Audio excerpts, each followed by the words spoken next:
la segunda lectura que hicimos el día de hoy, Juan capítulo 12, versículos del 12 hasta el 19.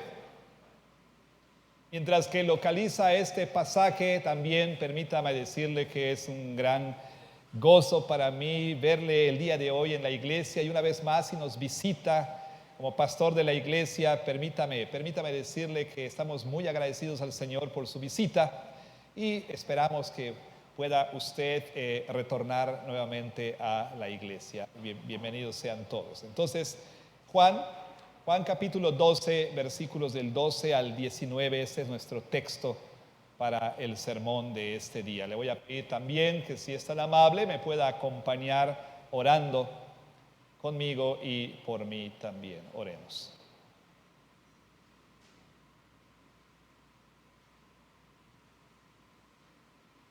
Todopoderoso Señor, nuestro Padre, te damos muchas gracias en el nombre de Jesús, porque nos has permitido congregarnos en este lugar para levantar nuestras voces en aclamaciones de júbilo, pero también, Señor, para escuchar tu palabra. Y a menos que tu Espíritu Santo, Señor, a menos que tu Espíritu Santo obre en nosotros, por nosotros mismos, somos incapaces de entender tu palabra y creer tu palabra y obedecer tu palabra. Necesitamos el ministerio de tu Espíritu Santo. Primero, obrando en este que predica tu palabra, para que su predicación sea una exposición fiel de lo que el Espíritu Santo inspiró a Juan a escribir acerca de Jesús, en este caso, sin error alguno. Para que la predicación entonces no sea la opinión de un hombre, sino sea una exposición de lo que tú has dicho en tu palabra. Pero también necesitamos que el Espíritu Santo obre en nosotros, en nuestras mentes y corazones y voluntades. Y rogamos entonces que tu Espíritu pueda abrir los ojos, principalmente de aquellos que todavía no creen en ti. Pueda abrir los ojos de aquellos que todavía no son creyentes en Jesucristo, para que puedan verle como Él realmente es. Pero también, Señor, es necesario que tu Espíritu Santo, a través de lo que tu palabra dice, abra los ojos aún de aquellos que han crecido en la iglesia, pero que quizá y solo quizá tienen un conocimiento equivocado, inadecuado acerca de quién es Jesucristo y lo que Él vino a hacer. Entonces, para tu gloria estamos pidiendo todo esto y para la edificación de tu iglesia, en el nombre de nuestro Señor Jesucristo. Amén. Sin temor a equivocarnos, la pregunta más importante de todo el universo, la pregunta más importante de toda la historia pasada, historia presente e historia futura, la pregunta más importante de todas es esta: ¿quién es Jesucristo? ¿Quién es Jesucristo realmente? Esa pregunta es sumamente importante. ¿Por qué? Su respuesta, la respuesta que usted dé a esta pregunta, literalmente significa la diferencia entre el cielo y el infierno. Esta es la pregunta más fundamental y más trascendental de todos. Así que permítame hacerle la pregunta: ¿quién es Jesucristo? ¿Quién es Jesucristo? ¿Cuál es su respuesta? ¿Cómo responde usted a esta pregunta? Por supuesto, la gente tiene diferentes ideas y diferentes opiniones y perspectivas acerca de quién es Cristo. Muchas de estas son, por supuesto, totalmente equivocadas. Lo mismo fue verdad en los tiempos de Jesús. Lo mismo fue verdad cuando Jesús caminó y ministró sobre esta tierra. De hecho, el día de hoy vamos a ver entonces algunas ideas y algunas perspectivas erróneas que las personas tenían acerca de Jesús. Y también veremos, por supuesto, actitudes acerca de quién es Cristo. Sin embargo, también vamos a aprender una verdad que es sumamente importante. Y la verdad es esta: nosotros no podemos saber, no podemos conocer, no podemos entender, no podemos creer quién es Jesús realmente, a menos que eso nos sea revelado. No podemos entender quién es Jesús realmente.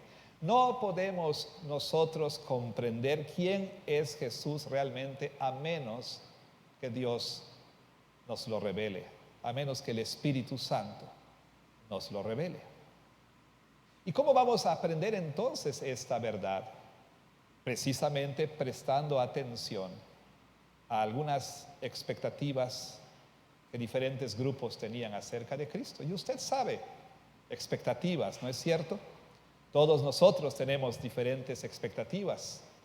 Por ejemplo, vamos a un restaurante con alguna expectativa. Nos dijeron, este restaurante es muy bueno y se come muy rico y los precios son buenos. Y comemos en el restaurante esperando obtener, disfrutar aquello que se nos dijo. Y a veces la expectativa es confirmada, a veces la expectativa es superada, o a veces sencillamente la expectativa no se cumple.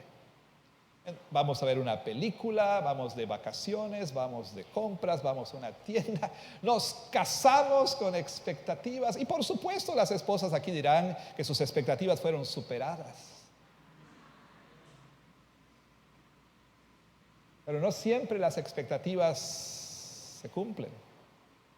Me han dicho, yo nunca he estado ahí, pero me dicen que los que han visto personalmente el cuadro de la Mona Lisa pueden darse cuenta de que, vaya, lo que esperaban era quizá un cuadro grande, majestuoso, y lo que está ahí pareciera pues una foto de esas que ponemos en la billetera, ¿no? De nueva cuenta, expectativas que no corresponden a la realidad, perspectivas, ideas que no corresponden a la realidad. ¿Cuál es su perspectiva acerca de Jesucristo? ¿Qué es lo que piensas acerca de Cristo? ¿Qué es lo que crees acerca de Cristo? ¿Qué es lo que esperas acerca de Cristo? Estas son preguntas importantes. Así que entonces, mientras pensamos en ellas, vayamos a la palabra de Dios para ver por lo menos 3 diferentes grupos aquí que tenían ideas con respecto a Jesús. ¿Cuáles son estos grupos? En primer lugar, por favor, si tiene su Biblia ahí en Juan capítulo 12, ahí leemos lo siguiente, en el versículo 12. El siguiente día, grandes multitudes que habían venido a la fiesta, al oír que Jesús venía a Jerusalén, tomaron ramas de palmera y salieron a recibirle y clamaban, Hosana, bendito el que viene en el nombre del Señor, el Rey de Israel. Se acercaba la fiesta de la Pascua, la fiesta más importante para los judíos. Y para nosotros el equivalente quizás sería ir al Zócalo de la Ciudad de México, o por lo menos a la Plaza Grande de la Ciudad de Mérida para el 15 de septiembre, para la ceremonia del grito, ¿no? Mucha gente se congrega en esas festividades. Nos dice aquí Juan que una gran multitud o grandes multitudes se habían formado. De todas partes de Palestina la gente peregrinaba a Jerusalén.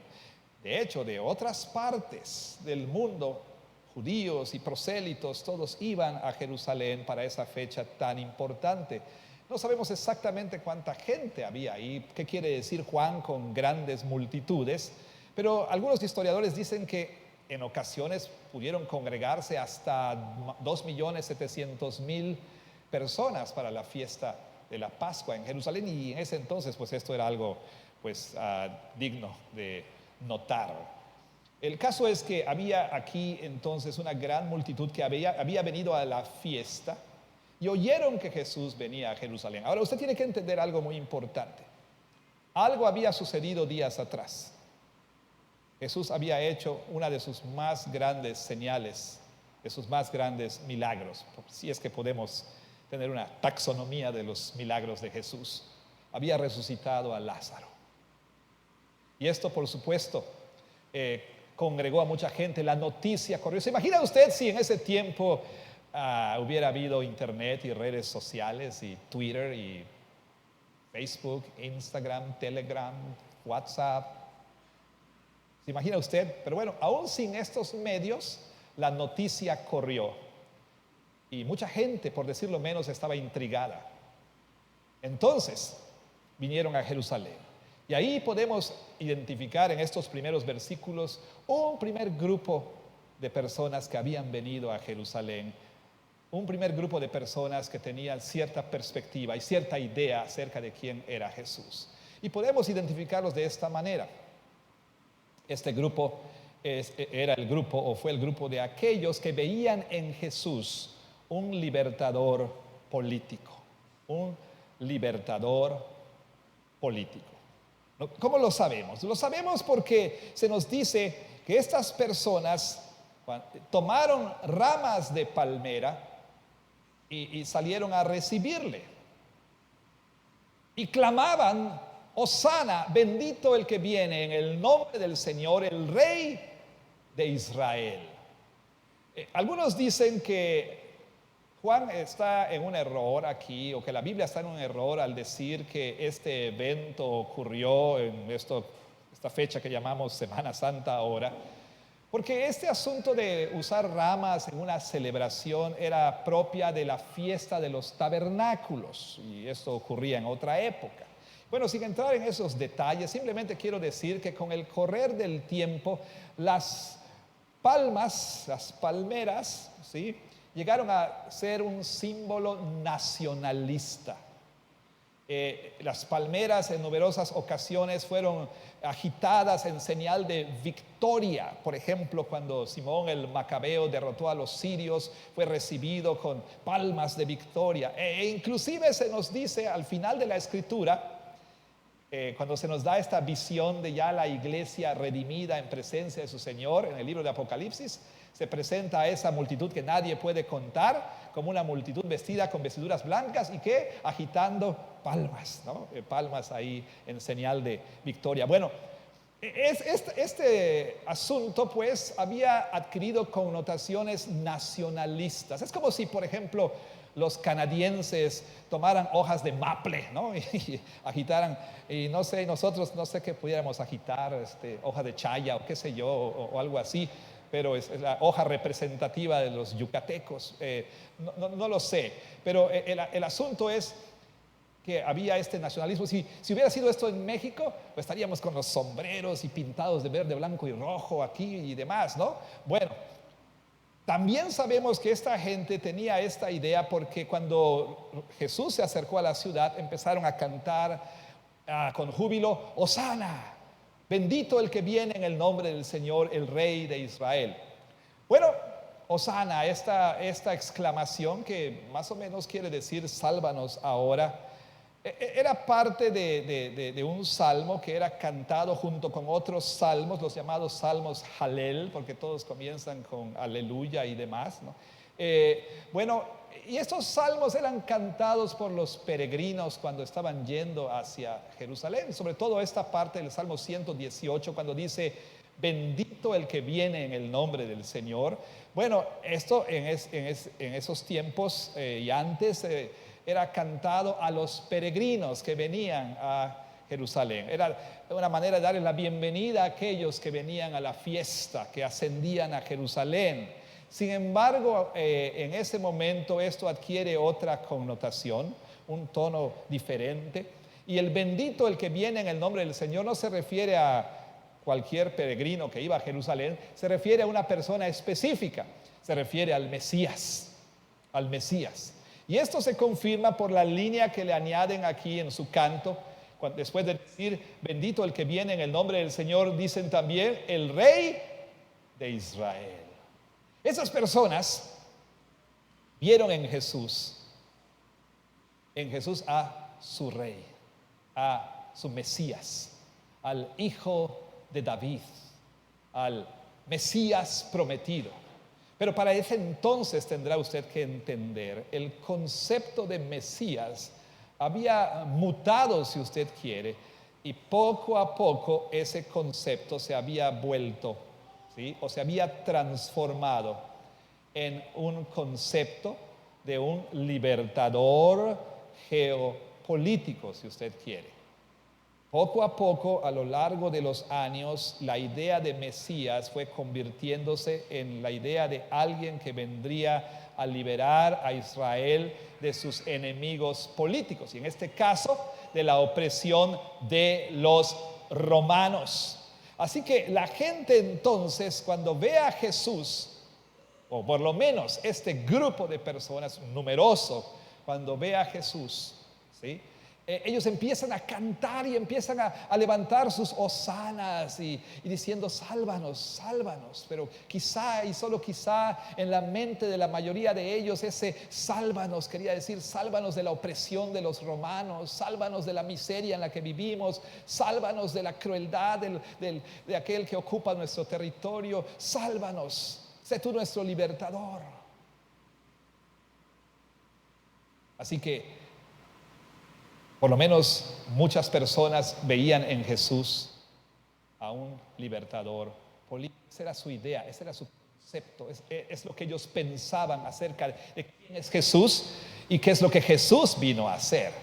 Sin embargo, nuestro Señor Jesucristo inmediatamente, de acuerdo a la narrativa de Juan, recuerden que las narrativas son un tanto distintas, pero de acuerdo al propósito de Juan, Jesús hace algo en respuesta a estos cánticos y a estas expectativas. Note usted qué es lo que dice el versículo 14. Y halló Jesús un asnillo y montó sobre él, como está escrito, no temas, hija de Sión. He aquí tu rey viene montado sobre un pollino de asna.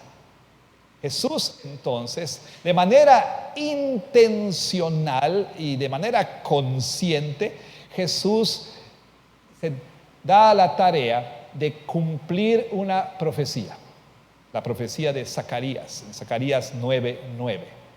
Y Jesús entonces manda un mensaje claro, un mensaje contundente en respuesta a lo que estas personas estaban esperando.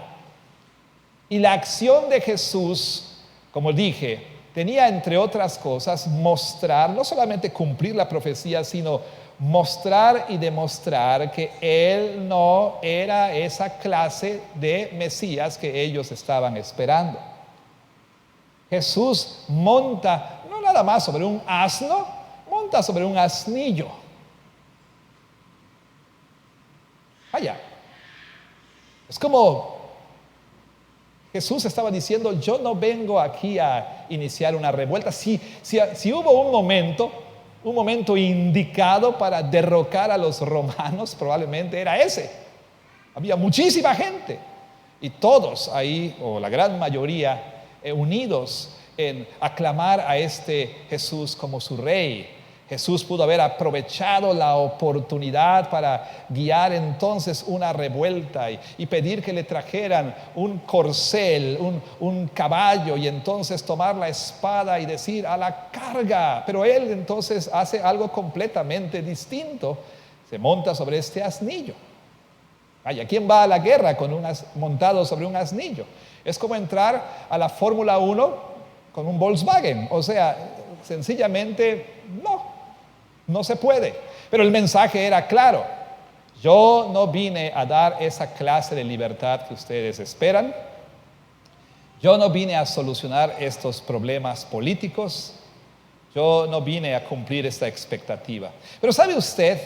El día de hoy también hay personas que piensan que Jesús era un mero personaje histórico y quizá algunos piensan que era un mero revolucionario. Pero sin importar qué es lo que piensen los demás, lo que realmente importa ahorita es qué pensamos usted y yo acerca de Jesús. ¿Y qué expectativas tiene usted acerca de Jesús? Primero que nada, ¿cuál es su idea y qué expectativas tiene? ¿Quién es Jesús y qué vino a hacer? Probablemente, no lo sé, quizá pudiera ser el caso que algunos de nosotros pensamos que Jesús vino a la tierra a resolver nuestros problemas, vamos a decirlo así, terrenales. Y entonces cuando nos acercamos a Jesús, nos acercamos con esa expectativa. Es decir, que Jesús venga a resolver en mi vida mis problemas financieros. ¿Sí? He oído por ahí que se dice que Jesús puede darnos prosperidad económica y hacer que salgamos de deudas, ¿no? O quizá pensamos que Jesús vino a resolver nuestros problemas en la familia o nuestros problemas en el trabajo, aunque entre paréntesis puedo decir que por supuesto puede hacerlo.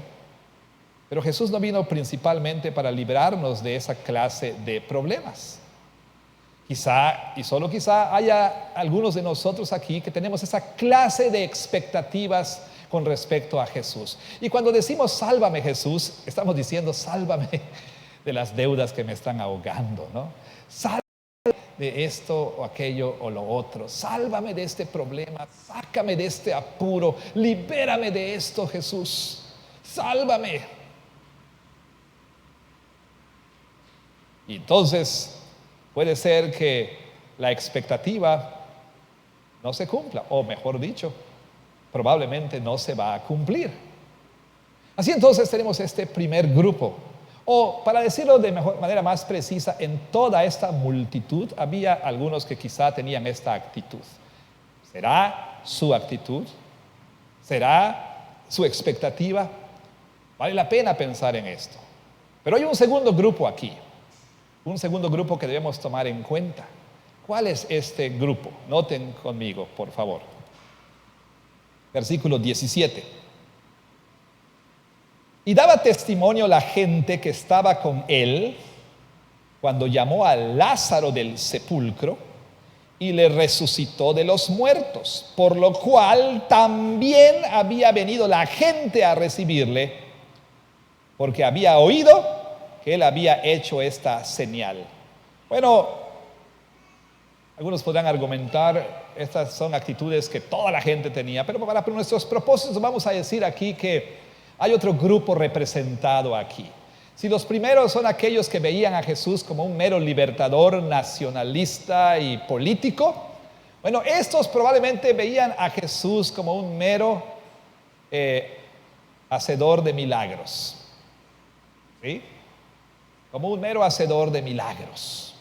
Esas personas habían oído que había resucitado a Lázaro. Y note que Juan lo dice, por esto también había venido la gente a recibirle, porque oyeron que Jesús resucitó a Lázaro. Y usted dirá, bueno, Jesús antes de Lázaro había resucitado a otras personas. Tenemos algunos ejemplos en los evangelios, ¿no es cierto? Una niña, por ejemplo, le dijo, niña, levántate. Y ahora, ¿por qué la gente estaría entonces tan impresionada con el asunto de Lázaro si Jesús ya había resucitado a otros? Hay una gran diferencia entre esas otras resucitaciones y la resucitación de Lázaro. ¿Cuál es la diferencia? Bueno, en el caso de los otros ejemplos anteriores, la persona había recientemente muerto. Y entonces quizá por ahí pudiera haber el argumento de que pues a lo mejor pues no andaba muerto. No andaba de parranda, simplemente estaba desmayado, simplemente estaba en un estado catatónico o no estaba realmente muerto. Bueno, pero en el caso de Lázaro, recordará usted, habían pasado ¿cuántos días? 4 días. Y de hecho, cuando Jesús va al sepulcro y él pide que abran el sepulcro, dicen, Señor, ya tiene 4 días y ya hiede. Es como le decimos a las visitas, cuidado con abrir el cuarto de nuestros hijos varones. Porque,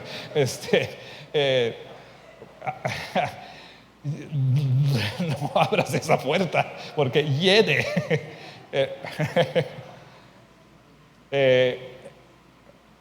Bueno, mis hijos huelen a flores, pero bueno, bueno. El asunto es que le dice Jesús, ya tiene 4 días de muerto. Entonces, cuando Jesús resucitó a Lázaro, fue algo realmente portentoso para la gente, un prodigio sin igual. No había duda, no había lugar a duda alguna de que Lázaro estaba bien muerto. ¿Sí? Porque si no estaba muerto antes, al envolverlo con los lienzos y meterlo 4 días ahí, entonces se murió, ¿verdad? Pero Lázaro estaba muerto y no había duda alguna de que fue un poderoso prodigio que la gente nunca antes quizá había visto. Y entonces la gente se agolpó en Jerusalén porque oyeron que Jesús estaba ahí. ¿Y por qué le vinieron a ver? ¿Por qué le vinieron a recibir? Dice el versículo 18, porque había oído que él había hecho esta señal. Sin lugar a duda, para ser justo, pudiéramos nosotros decir que había personas que genuinamente, por el prodigio, por el milagro que Jesús hizo, querían conocerle genuinamente. Pero también supongamos por un momento que había personas que simplemente estaban interesadas en lo que Jesús podía hacer en ese sentido. Y usted recordará que una y otra vez nuestro Señor Jesús tuvo que hacerse a un lado, tratar aún de escapar, y de hecho una vez le dijo a sus discípulos, preparen no el auto, sino el bote de escape, ¿no? ¿Por qué? Porque la gente se agolpaba y traían a sus enfermos, y traían a sus endemoniados, y traían a sus lunáticos, y traían a toda clase de personas con padecimientos para que Jesús las sanase. Y en ocasiones Jesús desde la mañana hasta la noche se la pasaba sanando a las personas, y esto le distraía, entre comillas, de su ministerio principal, que era la proclamación del evangelio del reino. Y así entonces es muy probable que muchas personas solamente buscaran a Jesús para que Jesús les sanase.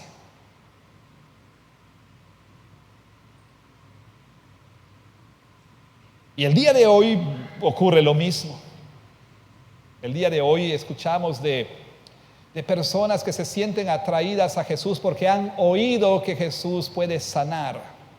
Y es verdad, no me malentienda, no estoy diciendo que Jesús no puede sanar, pero por otro lado estoy diciendo que eso es lo que a muchas personas les atrae acerca de Jesús. Quizá ya consultaron aquí, allá y por todas partes y escucharon que hay esta campaña de sanidad. Que tal iglesia trajo a este predicador que es famoso por sanar a las personas. Y con una palabra puede hacer que aún los cojos anden y que las personas en silla de ruedas se levanten y que el cáncer sea sanado y que la diabetes desaparezca y la hipertensión y todas las demás enfermedades puedan ser curadas. Y entonces usted quizá ha visto los videos, quizá ha visto alguna vez en enlace por ahí alguno de estos servicios televisados, y si lo ha hecho, luego quiero hablar con ustedes después del culto, donde hay grandes multitudes en estadios, ¿verdad? En esas campañas de sanidad, y la gente se agolpa porque quiere que Jesús les sane, porque han oído que Jesús sana. Bueno, de nueva cuenta, lo importante para nosotros no es tanto qué piensa esa gente, sino qué piensa usted. ¿Por qué se acerca a Jesús? ¿Por qué quiere a Jesús? ¿Qué busca en Jesús? ¿Un sanador? ¿Alguien que sane algún padecimiento que usted tiene?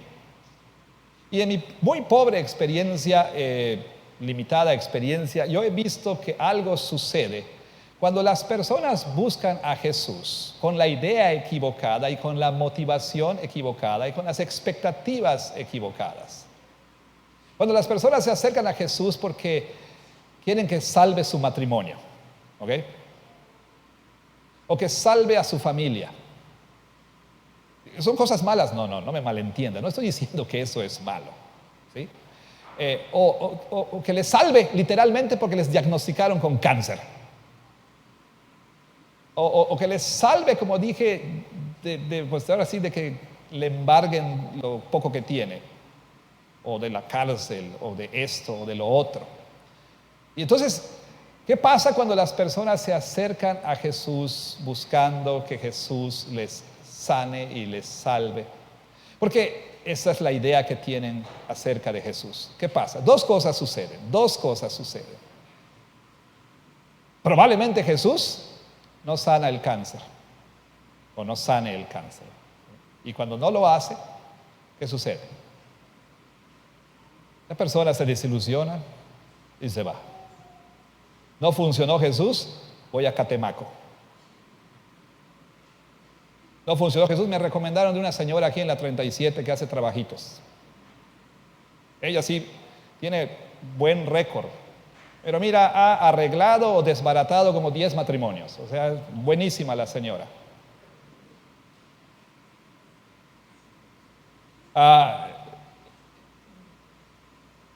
Jesús no sanó a mi hijo, no salvó mi matrimonio, no salvó mi trabajo. Jesús no me salvó de mi soltería. Jesús no me salvó de aquello, de lo otro. ¿Qué hace la persona? Se desilusiona y se va. Ese Hosana, sálvame ahora, no hubo respuesta. Pero también he visto en mi pobre experiencia que ocurre lo contrario. Cuando la persona tiene esa idea equivocada acerca de Jesús, y cuando la persona tiene esas expectativas y motivaciones con respecto a Jesús, cuando Jesús les da lo que esperaban, ¿qué es lo que hacen? Se van.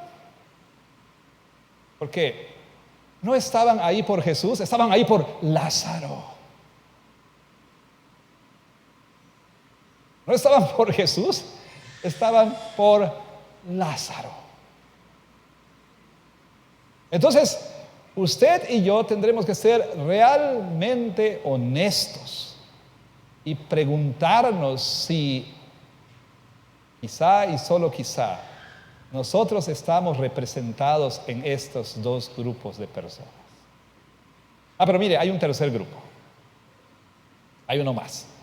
Y esos son los que eran hostiles hacia Jesús. Note usted, por favor, versículo 19, perdón. Pero los fariseos dijeron entre sí: ya ven que no consiguen nada. Miren, el mundo se va tras él. Aquí están los líderes religiosos en plena frustración. Por más que habían intentado silenciar a Jesús, por más que habían intentado amedrentar a la gente e impedir que vinieran a Jesús, no conseguían nada, como ellos mismos lo dicen. Ahora, usted tendrá que entender aquí que el pasaje inmediatamente anterior nos habla de que había un complot entonces para matar a Jesús. Usted lo puede ver en los versículos 9 al 11, donde no solamente se habla de contra Jesús, se habla de matar a Lázaro, ¿sí?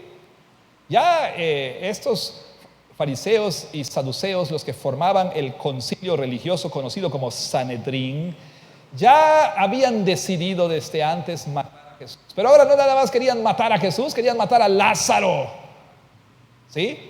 ¿Por qué? Porque Lázaro, bueno, era una prueba irrefutable de quién era Jesús. Ahora, el Sanedrín estaba compuesto por estos fariseos celosos de la ley, pero también estaban los saduceos, y los saduceos normalmente eran los que gobernaban el concilio religioso. Y una característica de esos saduceos es que ellos no creían en la resurrección y enseñaban que no existía resurrección, que no habría resurrección. Entonces la resurrección de Lázaro pues los dejaba en ridículo, los dejaba en evidencia. Y por supuesto, tenían que tomar cartas en el asunto, tenían que acabar con Jesús y tenían que acabar con Lázaro. Por supuesto que a lo largo de la historia ha habido personas abiertamente hostiles hacia Jesús, gobernantes, reyes, emperadores, políticos, pero también, por supuesto, digámoslo así, gente común. Y el día de hoy sucede lo mismo. Hay personas que son abiertamente hostiles a Jesucristo. Hay gobiernos el día de hoy que son abiertamente hostiles a Cristo y su evangelio, al cristianismo, a la iglesia cristiana. Pero también quizá conocemos personas, amigos nuestros, que son hostiles, que no quieren oír nada acerca de Jesús. Quizás sea tu papá, quizás sea tu mamá, si no son creyentes, obviamente, o tu hermano, tu hermana, tu jefe, tus compañeros de clase, tu vecino. Personas que no quieren escuchar acerca de Jesús, que no quieren oír el nombre de Jesús, que no soportan escuchar de Cristo. Y uno se preguntaría, ¿por qué? ¿Por qué la hostilidad? Por supuesto, obviamente está el asunto teológico, ¿verdad? Que somos personas pecadoras en rebelión con Dios. Todo ser humano, aparte de la gracia de Dios, es hostil. Dice el apóstol Pablo, la mente carnal es hostil a Dios y no se somete a la ley de Dios. Desde que nacemos, desde que somos concebidos, somos personas que estamos en rebelión en contra de Dios. Pero bueno, ¿por qué Jesús levanta esta animosidad, esta hostilidad en personas? ¿Saben por qué? Porque Jesús demanda de nosotros arrepentimiento. Porque Jesús demanda de nosotros que dejemos nuestro estilo de vida pecaminosa. Porque Jesús demanda que nos sometamos a Él, a su autoridad, a su gobierno. Y si algo no queremos los seres humanos es renunciar al gobierno de nuestras propias vidas. Entonces Jesús es una amenaza para aquel que vive en pecado. Es una amenaza para aquel que vive, no lo sé, podemos mencionar muchísimos ejemplos. Una amenaza para aquel que está haciendo trampa en el trabajo, aquel que está en una relación adúltera o está en una relación que es incorrecta. Es una amenaza para aquel que está viviendo en pecado y Jesús tiene que ser eliminado. Por supuesto, eso no significa un complot para darle muerte, pero sí significa alejarme de la iglesia, alejarme de los cristianos, alejarme de cualquier persona que me hable de Cristo, rechazar a cualquier persona que me mencione a Cristo, no querer nada con Cristo, proclamarme ateo, proclamarme esto, aquello y lo otro, porque no quiero nada con Cristo Jesús. Entonces, también valdría la pena preguntarnos si alguno de nosotros, tal vez no abiertamente, pero sutilmente, continúa rechazando a Cristo y continúa resistiéndose a su señorío, continúa resistiéndose a arrepentirse y entregar su vida a Cristo. ¿Sería posible que algunos de nuestros hijos estuvieran en esta situación, que aparentemente, son creyentes, vienen a la iglesia y participan, pero por dentro tienen esta hostilidad y tan pronto ya puedan darse el lujo de ser independientes, entonces se irán de la iglesia? ¿Será este el caso? No lo sé, pero vale la pena preguntarnos. Así entonces, lo más importante es preguntarnos a nosotros mismos: ¿yo qué actitud tengo hacia Cristo? ¿Cuál es mi actitud hacia Jesús? Bueno, ahora, 3 grupos representados aquí: los que veían a Jesús como un mero libertador político, los que veían a Jesús como un hacedor de milagros, y estos que eran hostiles hacia Jesucristo. ¿Cuál de estos nos representan? Y usted dirá: bueno, yo soy un discípulo de Cristo, yo sí entiendo quién es Jesús, yo tengo un buen concepto, un concepto adecuado acerca de Cristo, ninguno de estos me representa a mí. Pero ¿sabe usted? A pesar de que Jesús mandó una señal clara mediante sus acciones para mostrarles quién era Él y qué vino a hacer, ni aún sus discípulos entendieron. Vea que dice el versículo 16. Estas cosas no las entendieron sus discípulos al principio. ¿De quién estamos hablando aquí? De estos hombres que habían estado con Jesús, ¿cuánto tiempo? 3 años. Que habían caminado con Cristo, que habían aprendido de Cristo, que habían comido con Cristo, que habían recorrido toda Palestina con Cristo, que vivían con Cristo, que estaban con Cristo todo el tiempo.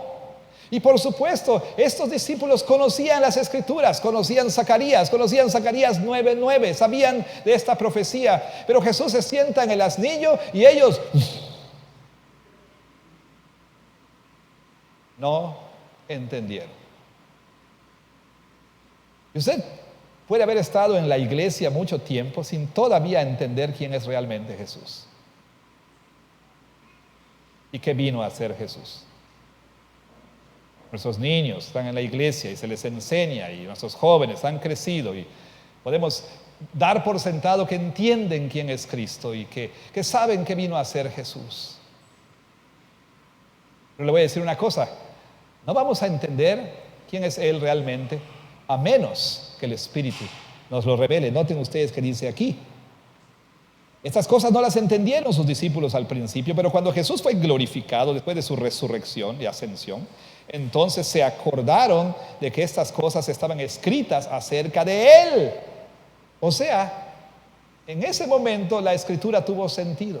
Jesús les dijo, miren, en su discurso en el aposento alto: yo sé que hay muchas cosas que estoy diciendo ahorita que ustedes no van a entender, pero cuando venga el Espíritu Santo, cuando venga el Consolador, el Espíritu de verdad, Él les guiará a toda la verdad y Él les recordará estas cosas que yo les he hablado.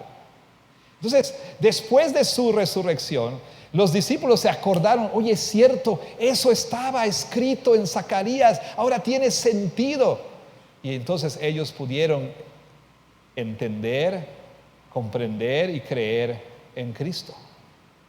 De la misma manera, no va a ser posible para usted comprender quién es Jesús a menos que el Espíritu de Dios abra los ojos de su corazón, ¿sí? Ilumine, como dice el apóstol Pablo, los ojos de su corazón para que usted pueda comprender quién es el Señor Jesucristo.